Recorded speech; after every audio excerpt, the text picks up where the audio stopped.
మిత్రులారా నమస్తే. ఈరోజు మీకోసం మరో చిన్న కథ. పిచ్చి లోకం. కథా శీర్షిక పిచ్చి లోకం. సురేష్ చెబితే వినడు, తిడితే ఏడుస్తాడు. మహాముండోడు, అంతకంటే పరమ పిచ్చోడు. భూగోళం మీద ఎక్కడో తాను కలలు కంటున్న దేశం ఉందని అతని నమ్మకం. టూరిస్ట్ ఏజెన్సీలను ఒకటే ఫోన్లు చేసి సతాయిస్తుంటాడు. తనకు నచ్చిన ప్లేస్ గురించి వివరాల లిస్టు చెప్పి అది ఎక్కడుందో చెప్పమని ఆరాలు తీస్తాడు. అందరూ వీడెవడో పిచ్చోడు తగిలేడరా బాబు అనుకుని పెట్టేస్తుంటారు.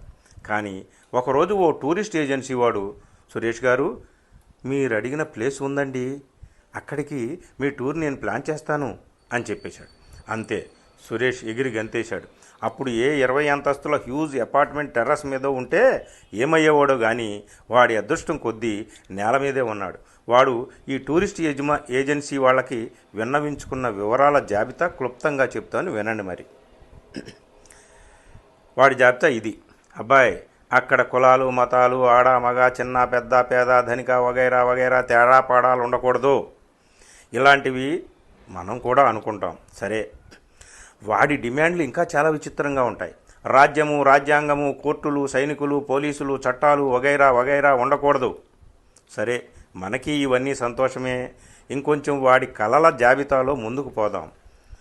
పిల్లలు, వృద్ధులు ఎప్పుడూ ఆడుకుంటూ ఉండాలి. స్కూళ్ళు, కాలేజీలు ఉండకూడదు. పనులే పాఠాలు కావాలి. వ్యవసాయం తప్ప ఫ్యాక్టరీలు అవసరానికి మించి ఉండకూడదు. ఫోన్లు, టీవీలు, కంప్యూటర్లు, కార్లు ఉమ్మడి వస్తువులుగా ఉండాలి. పెళ్ళంటే వారికి అసలు తెలియకూడదు. నేరాలు, ఘోరాలు అంటే ఏమిటో వారికి తెలియని పదాలు. ముద్దు ముచ్చట్లలో ఎలాంటి హద్దులు, సరిహద్దులు ఉండకూడదు. ఇలాంటివి మనము దోస్తోయెవ్స్కీ, చెఖోవ్ కథల్లో చదువుకున్నాం కదా. మా సురేష్ గాడు అలాంటి కథలు చదివే పాడైపోయాడు. చదివి వదిలేసే రకం కాదు. చెఖోవ్ ఇలాంటి వాడి గురించే ఒక కథలో రాశాడు. తాను కోరుకున్న చోటు గ్లోబులో ఎక్కడా లేదని తెలిసి ఉరేసుకు చచ్చిపోయాడట పాపం ఆ పిచ్చోడు. సురేష్ గురించి నాకు అదే బెంగ. సురేష్ గారు చూడాలనుకుంటున్న చోట అందరూ యవ్వనంలోనే ఆగిపోతారట. మరి చావు అని నేను శవం పోజు పెట్టి అడిగితే అది ప్రకృతి నిర్ణయిస్తుందట.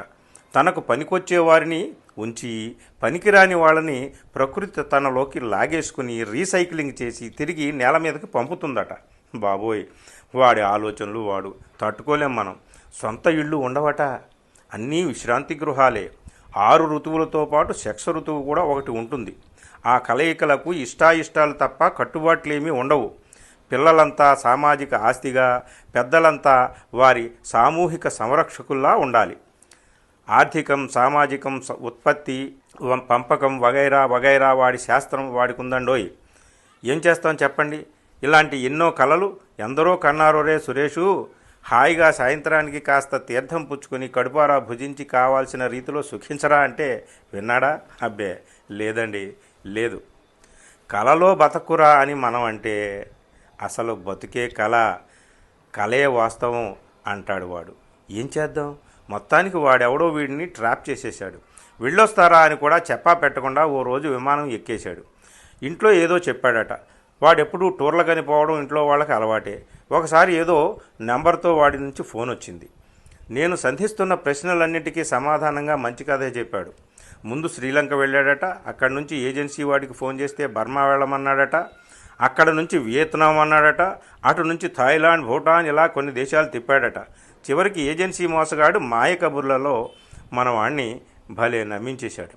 సురేష్ కోరుకునే సామాజిక జీవనం సాగించే జాతి ఒకటి ఉండేదని, అది సురేష్ తిరిగిన దేశాలన్నీ తిరిగిందని, ఎక్కడెక్కడ తమ స్వేచ్ఛా జీవితాలకు భంగం వాటిల్లే పనులు మానవులు చేస్తుంటారో అక్కడి నుంచి వారు మరో చోటకి వలసపోతుంటారని, వారు ప్రస్తుతం ఎక్కడున్నారో తనకు మాత్రమే తెలుస్తుందని ఆ ఏజెన్సీ వాడు చెప్పాడట.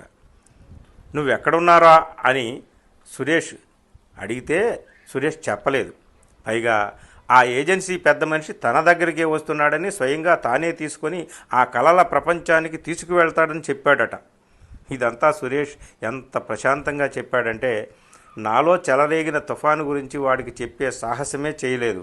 మొత్తానికి ఆ మహత్తర ఏజెన్సీ అడ్రస్ మాత్రం కనుక్కున్నాను. కథ చివరగా ఇప్పుడు నేను చెప్పే మాట విని మీరేమవుతారో కానీ నేను మాత్రం ఇంకా ఆ షాకులోనే ఉన్నానండోయ్. ఆ టూరిస్ట్ ఏజెన్సీ దగ్గరకు వెళ్ళి మా సురేష్ గారికి మస్కా కొట్టిన ఆ పెద్ద మనిషి గురించి ఆరా తీస్తే అప్పటికే వాడి విషయం అంతా తెలిసి ఉద్యోగం నుంచి పీకేశారట. విషయం ఏంటంటే అతనికి కూడా మా సురేష్ లాగా ఎక్కడో ఒక కలల ప్రపంచం ఉందని ఆశ ఉంది. దానికోసం డబ్బంతా తగలేసి పిచ్చోడైపోయాడు పాపం. పిచ్చోడికి ఉద్యోగం ఇచ్చినందుకు ఏజెన్సీ వారు ఇంకా జుట్టు పీక్కుంటూనే ఉన్నారు. బహుశా ఏజెన్సీలో ఎవరికైనా ఆ పిచ్చి లక్షణాలు అంటుకున్నాయో ఏమో ఇంకా ఎవరికీ తెలియదు. ఈ విషయం చెప్పడానికి మోసపోయేవరా తిరిగొచ్చేయరా అనడానికి సురేష్ ఫోన్ కోసం రోజులు వారాలు నెలలు ఎదురు చూశాను. ఒకరోజు ఫోన్ వచ్చింది. వెంటనే ఒరే వాడు పిచ్చోడురా అన్నాను. వాడు నా దగ్గరకు వచ్చాడురా అన్నాడు సురేష్. ఈ లోకమే పిచ్చిది, మా లోకమే మంచిది అని కూడా అనేశాడు. ఇక నా నోట మాట రాక ముందే సురేష్ కొత్త గ్రహం మీదకు ఇక కొద్ది క్షణాల్లో కాలు మోపుతున్నంత ఉత్తేజంగా మాట్లాడి ఫోన్ పెట్టేశాడు. ఇదండి ఈ కథ. కథ నచ్చితే మిత్రులకు షేర్ చేస్తారు కదా. Thank you.